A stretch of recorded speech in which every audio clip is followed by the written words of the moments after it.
नमस्कार, Sony TV news में सभी दर्शकों का स्वागत है। वार्ड क्रमांक 16 नई बस्ती, वहां के स्थानिकों का कहना है, मूलभूत सुविधा से नगर सेवकों ने हमें वंचित कर दिया है। जो खस्ता हालत है उसके जिम्मेदार नगर सेवक हैं। स्थानिकों ने लगाया आरोप। हालत इतनी खराब है कि हम लोग आप कुछ कह नहीं सकते। यहाँ पे 4 नगर सेवक रहने के बावजूद यहाँ कोई आता नहीं है, यहाँ कोई झांकने भी नहीं आता है। उन्होंने आज तक कभी दौरा नहीं किया। 4 नगर सेवक रहने के बावजूद सब भी पद्मा नगर के पास में ही थे, यहाँ का कोई भी नहीं था। कौन कौन थे वो जो 4 नगर सेवक थे? इसमें दिलीप कोठारी जी है और वासु अन्ना जी है, मनोज ठाकुर जी है और अपने एक कल्याणव जी है। कभी आपने अपना शिकायत उनके पास किए हैं? काफी बार गए थे हम लोग के उनके पास, लेकिन उनके पास निधि नहीं रहती है। हर एक चीज उनका हालत खराब ही रहता है और ये वार्ड में कोई भी झांकने भी नहीं आता था, कि ध्यान देने भी नहीं आता था बिल्कुल भी। नई बस्ती का कुछ परिषद जो वार्ड क्रमांक 16 में आता है, वहां की इतनी खराब हालत देखने को मिल रहा है। जगह जगह गटर के चेंबर टूटे पड़े हैं। लोगों के दरवाजे के सामने चलने के लिए सही तरह से जगह भी नहीं है। सब परिषद टूटा फूटा पड़ा है। लोग स्थानिक नगर सेवकों से इसकी शिकायत कई बार कर चुके हैं, लेकिन इस परिषद में कोई नगर सेवक बीते 10 सालों में देखने तक नहीं गया, ऐसा स्थानिकों का कहना है। जब नया वार्ड रचना हुआ है, तब से वह परिषद वार्ड क्रमांक 15 में जुड़ने पर स्थानिकों ने स्थानीय नगर सेवक दीन मोहम्मद के साथ मिलकर बालाराम चौधरी से संपर्क करने पर उनके सुपुत्र रोहित बालाराम चौधरी ने तुरंत इंजीनियरों द्वारा एस्टीमेट निकलवाकर वो काम ठेकेदारों को सौंपकर कहा कि हम समाज सेवा करते हैं और समाज सेवा में राजकारण नहीं आना चाहिए। पहले समाज सेवा फिर राजकारण। अगर हम समाज की सेवा करेंगे तो जनता से कुछ कहने की आवश्यकता नहीं है। महानगर पालिका में फंड उपलब्ध न होने पर भी समाज कार्य करने के लिए अपने निजी 25 लाख रुपए के निधि से कार्य का नारियल फोड़ के किया शुभारंभ। स्थानिकों में खुशी की लहर, ढोल ताशा बजाकर पुष्प वर्षा कर, जगह जगह रहवासियों ने फूलों की माला पहनकर रोहित बालाराम चौधरी का किया स्वागत सत्कार। देखिए, आज बड़े खुशी की बात है। देखिए, राजकारण में सबको आने का अधिकार है, चुनाव लड़ने का सबको अधिकार है, लेकिन चुनाव लड़ने के लिए जो अनुभव होना चाहिए, जो काम करने का तरीका होना चाहिए, उसकी जानकारी होना चाहिए, ये सम्माननीय बालाराम चौधरी साहब के सुपुत्र है और युवा है। और इनकी इच्छा ये है कि मैं कुछ अपने इलाके के लिए करूं, क्योंकि नया बस्ती, भादो, टेमगर ये कोई अलग नहीं है, सब मिला जुला इलाका है।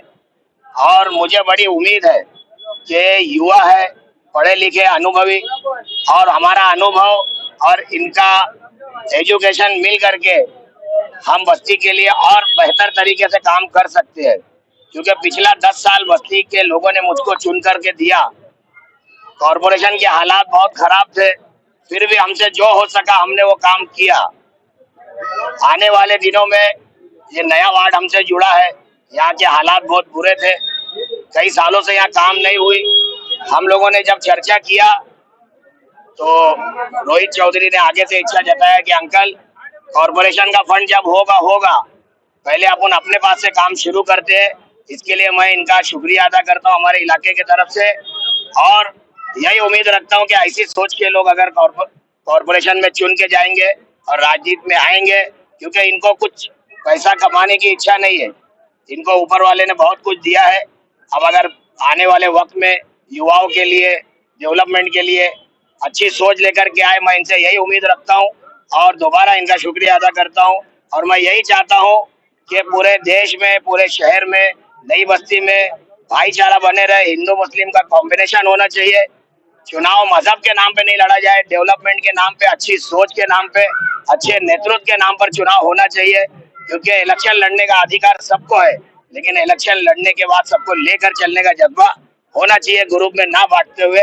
इसीलिए मैं बहुत उम्मीद रखता हूँ रोहित से कि ये आने वाले वक्त में, क्योंकि जब इसने डायरेक्टली ये बोला कि अंकल अपन अपने ही पैसे से काम शुरू करते हैं, जब आएगा, लोग चुनाव जीतने के बाद भी काम पूरा नहीं कर पाते। चुनाव से पहले काम ये करने की तैयारी हो रही है, काम होने के बाद अगला स्टेप हम लोग बताएंगे क्या करना। बिल्कुल बिल्कुल। देखिए, आज हम हर जगह स्पीच में सुनते हैं कि नौजवानों को आगे आना चाहिए, पढ़े लिखे लोगों को आगे आना चाहिए। तो एक पढ़ा लिखा नौजवान आपके सामने है और एक्सपीरियंस के लिए मैं आपके साथ खड़ा हूँ।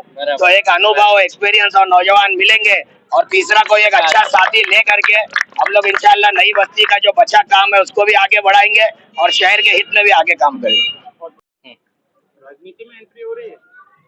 हाँ, अभी वही चालू है। राजनीति में एंट्री बोलने से अच्छा यहाँ पे विकास काम करने के लिए हम यहाँ पे आए। कोई भी किसी भी इलाके का विकास की परिभाषा क्या है बताइए। अभी मैं आपको पूरा परिचय देना चाहता हूँ, ये परिस्थिति कैसे उत्पन्न हुई। कुछ दिन पहले दीना अंकल मेरे को वार्ड नंबर 16 की परिस्थिति बताई। यहाँ पे ये पहले वार्ड नंबर 16 था, यहाँ पे 10 से 15 साल से कुछ भी काम नहीं हुआ था। यहाँ पे किसी नगर सेवक ने कुछ भी काम नहीं किया था, इसलिए ये पूरा परिस्थिति जान के अभी ये पूरा वार्ड नंबर 16 वार्ड नंबर 15 के अंदर आ गया है। अभी हम दोनों मिलके यहाँ की फुटपाथ हो, यहाँ के रोड हो, हम यहाँ पे हमारे खुद के फंड से यहाँ पे काम करके देने वाले हैं। और ये जो काम है ये कल से स्टार्ट होके आपको यहाँ पे 1 महीने के अंदर हम काम करवा के देंगे। हमने ये काम का एस्टिमेट निकालने के बाद हम आप सबको बताना चाहते हैं कि एक काम की एस्टिमेटेड कॉस्ट 25 लाख रुपए है और हम यहाँ पे 25 लाख का काम करके इस जनता को देने वाले हैं। जो 25 लाख के निधि से आप काम करने वाले हैं, ये निधि कहाँ से आई है या वो ये जो निधि है ये पर्सनल निधि है, हम हमारे खुद से मिल के कर रहे हैं। हम दोनों मिल के यहाँ पे 25 लाख का काम करने वाले हैं। और यहाँ के सब बस्ती वासियों को मैं यही बोलना चाहूँगा कि आप सब हमारे से जुड़िए, आपकी समस्या लेके आइए, हम खुद से हमारे खुद के जेब से आपको काम करा के देंगे। को ये बताना चाहता हूँ कि मैं यहाँ पे राजकारण करने नहीं आया, मैं यहाँ पे समाजकारण करने आया और यहाँ के लोगों का काम करके देने आया। बस मैं यही बोलना चाहूँगा आपको। होनी ही चाहिए, तब जाके विकास होगा। पढ़े लिखों की जरूरत है इस देश को, और इतने सालों से यहाँ पे जो नहीं हुआ है वो हम करके दिखाएंगे।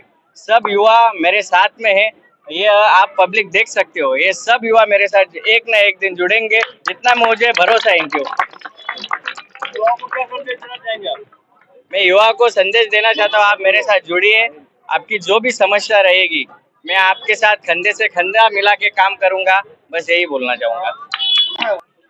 यहाँ के लोगों की समस्या समझने के बाद मैं इधर के लोगों को यही बोलना चाहूँगा कि यहाँ की जो समस्या मैं आने के बाद सब खत्म हो जाएगी, कुछ समस्या नहीं रहेंगी और कुछ इलेक्शन तक वेट करने का जरूरत नहीं है। अपन उसके पहले सब समस्या खत्म करने का कोशिश करेंगे।